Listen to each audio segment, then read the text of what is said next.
don't know. I don't remember his name. I don't know. He's very angry. Yeah, he was a very angry man. I mean, he had. Oh, I know. Anatoly Karpov. Okay, yeah, Anatoly. That's He's right. very angry. The old he was a gymnast teacher, correct? He trained goats or something. Guys, I have good news. I've been told that we now have sound outside. All right. Okay. Yeah, sound is outside, man. Getting Love it. Hello, everybody. About damn time. It's hard to find good help around here, I swear. It is, especially when we're doing all of it, because we're the worst help there is. Hey, we do the best we can, okay? Sancho, that's your job as the engineer. You're supposed to have to step back and get to work. I love you, everybody. All right, get out of here. Okay, all right. Thank you. Wow, I haven't seen him in the longest time. I'm so excited that he's back. Yeah, well, you guys are kind of related, aren't you? No. I thought he was like an in-law. No, he was married to your sister, knucklehead. Well, no. Yes, he was. Okay. Not anymore. I mean, I know. Well, no, but she claims he has been drinking. Yeah. Well, no, he really did go on walkabout. She told me that she never got married. I don't know. It's a whole story. Well, I took a slight trip down there to Acapulco and watched him dive. He's only like 4'1", but he's the heck. I tell you though, for a diminutive SOB, that guy can handle his weight. He can throw. And while we're on the subject of fighting, you got to get out. We got to get into all these topics. We got a lot of sports news I wanted to get into. One of the things. Talk about a big fight. You see that Ohio State-Michigan game. Oh, yeah. Last week. They kicked some people out, didn't they? Kicked 3 guys out. Yeah. And now we find out that one of the players, one of the linemen, starting offensive lineman for Ohio State, is going to be benched in the game tomorrow. Tomorrow they're playing Sparty, Michigan State, for the Big Ten championship. Now, this was a huge game. First of all, it was a heart attack waiting to happen. You watch this game, wind up winning by 1 point, all as a result of Brady Hoke, the coach of Michigan, electing to go for a 2-point conversion. Fails to make it. Ohio State wins by 1. Yeah, that was ballsy, wasn't it? It was ballsy. You got to give it to him. What a series of events that sets up. Now Ohio State's, but by winning that game, we already knew they were going to go for a conference championship against Michigan State. But now this game means everything because they win this game, guys, and they have an opportunity to play for a national championship game. Now, this happened all as a result of this cascading effect throughout Saturday. You had these series of upsets.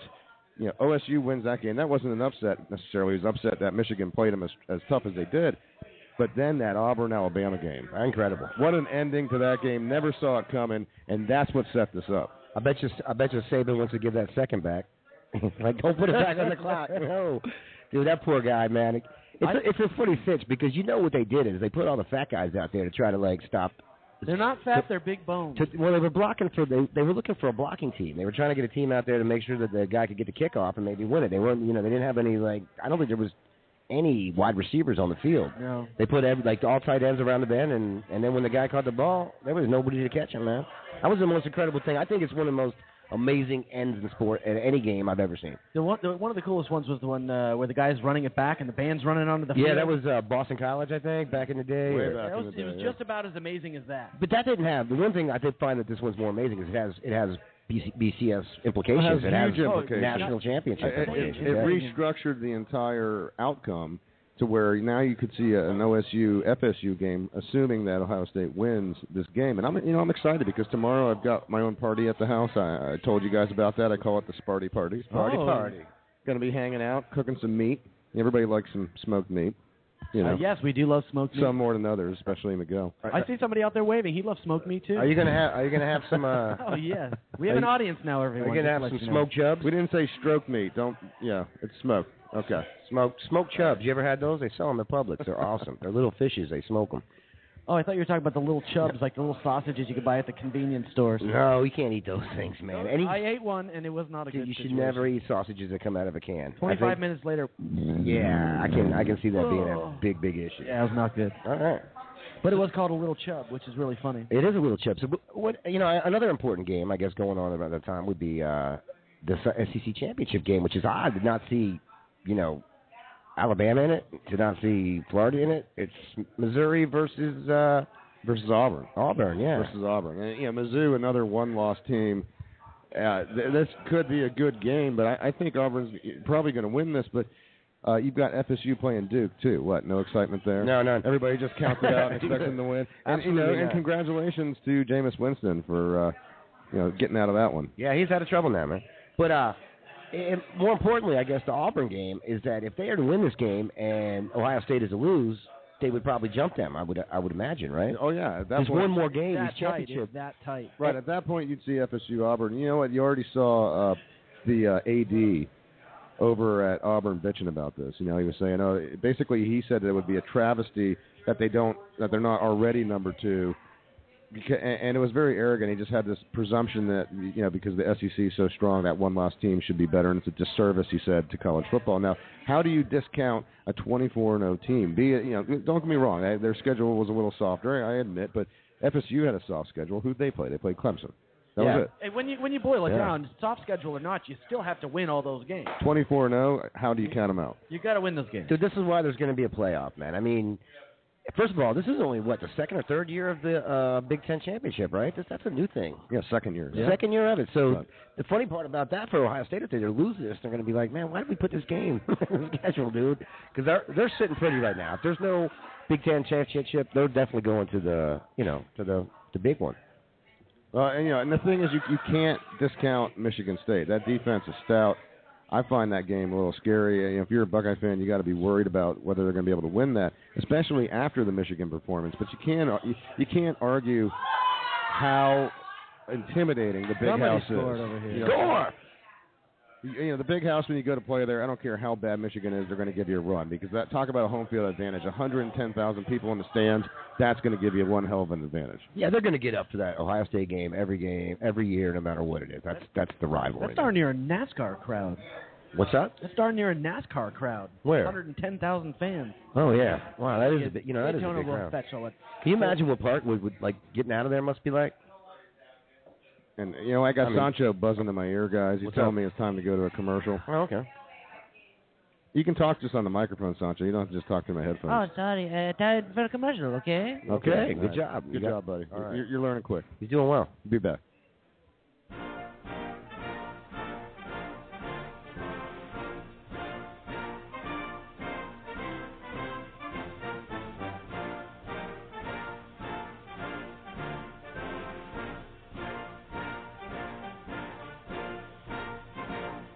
Hey fellas, ex-President Bill Clinton here, and I'm excited to introduce to you Billy Bags, a novelty condom company created by yours truly. My inaugural line will be sure to smoke all competitors. I call it my Commander-in-Leaf series. That's right, boys. It's time to dress to impress and slip that beef into a Commander-in-Leaf. These condoms are made to resemble the finest cigars and come in all sizes. For you poor bastards sporting a roll of dimes, I suggest to you the Rothschild, a tiny condom guaranteed to fit your little willy nice and snug. The Lonsdale is perfect for you fellas that meet the approval rating in length, but can't quite cut in the girth department. These narrow sheets fit tight and scoff at mother friction. This now leaves us with you boys, like myself, who put condoms to the ultimate test. I proudly present to you the Presidente. We put years of research with the help from NASA developing a meat shield that can handle any circumstance. We tested these condoms deep in the jungles of the Congo, and the results are astounding. We even have a specialty condom for those of you that like to provide a little secret service to the stink wrinkle. The Toro is an extra thick elastic wonder, assured to handle the extra stress caused by butt sex. Unfortunately, Rothschild customers won't be able to extend their jurisdiction to these, so we suggest to you, just use your finger. Together, these condoms create quite the rubber government, and we hope all men and women vote for my product to be erected as the condom of the future. I am Bill Clinton, and I approve of these receptacles. Look for Billy Bags in a drugstore near you.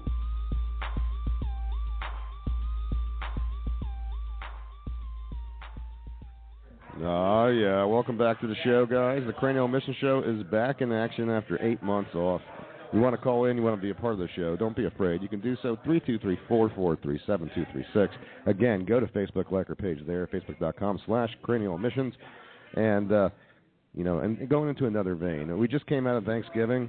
Oh, that's a little sloppy with that beer. Tighten up, dude. Yeah, I know. Look at you. We just came out of Thanksgiving, and I talked to you guys already. We all established that we had a decent one. We all ate good, but imagine spending your Thanksgiving in jail. Okay, now there's a guy that has the Guinness record. You know how well I can imagine that, dude. You've done it before. I have. Spent time in jail. I got turkey roll, man. That's what they gave you, dude. It was brutal, man. It was one of the worst days of my entire life, dude. Hey, he had some cranberry sauce with the can lines. Now, on when you say turkey roll, was it just like turkey deli meat rolled up, and that was turkey it? Roll. No, it was more like a processed bunch of turkey parts that were compressed into this roll-like thing, dude. I don't know, man. It was pretty good, really, but, gravy on it. It was really just the fact that I was, a resident of Pinellas County institutional facilities that made it. Correctional facility. It was bad, dude. It wasn't a good day. I got out right before Christmas, though, so that was a good You got day. some turkey roll from the commissary. I did, man. I was like, let me get some headphones. Now, Henry David Earl, this is a Kentuckian. He's 64 years old.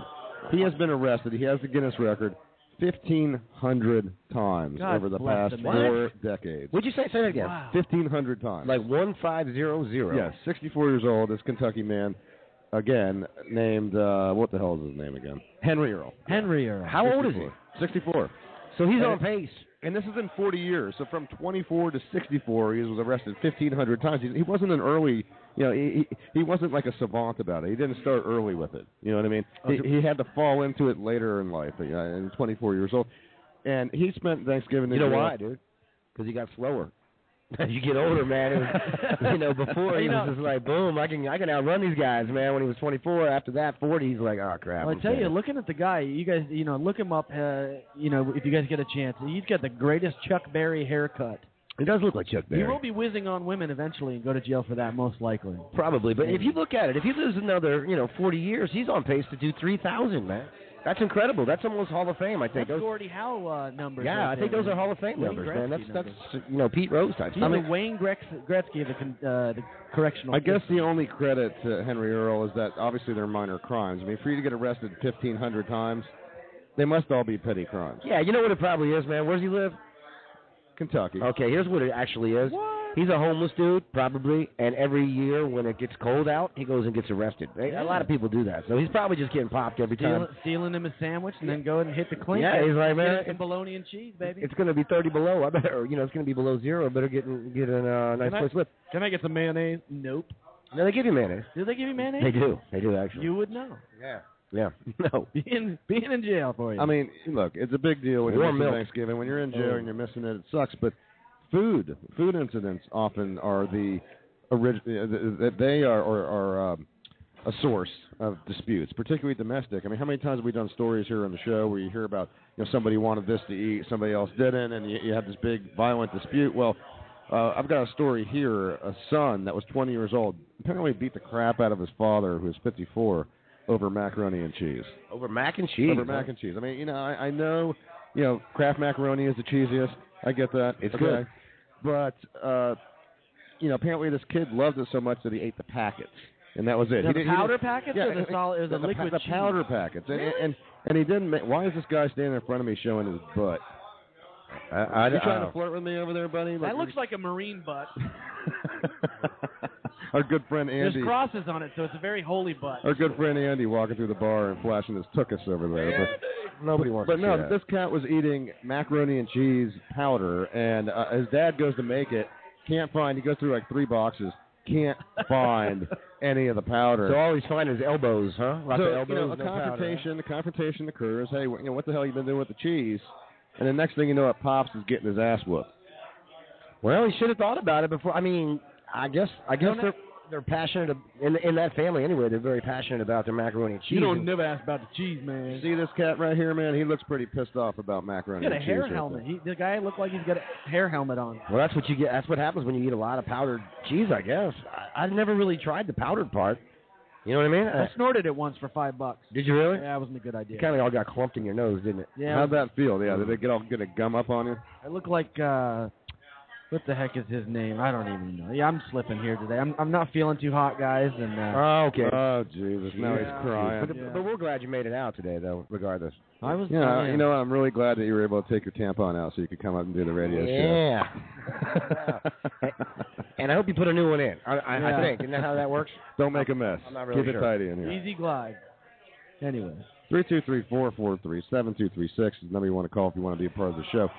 You know, sports are contentious, as we've talked about many times in the past, and we're discussing the Alabama game. Well, shocking loss, as we mentioned. Auburn with that ridiculous return. Who saw that coming? But this incited a murder. You guys heard about that story, I did. I have. You're talking about the, I guess, a really, well, the word fan does come from fanatic, which, can be used to describe someone that's a little out of their mind. It's a female Alabama fan killed another female Alabama fan because she wasn't upset enough about the football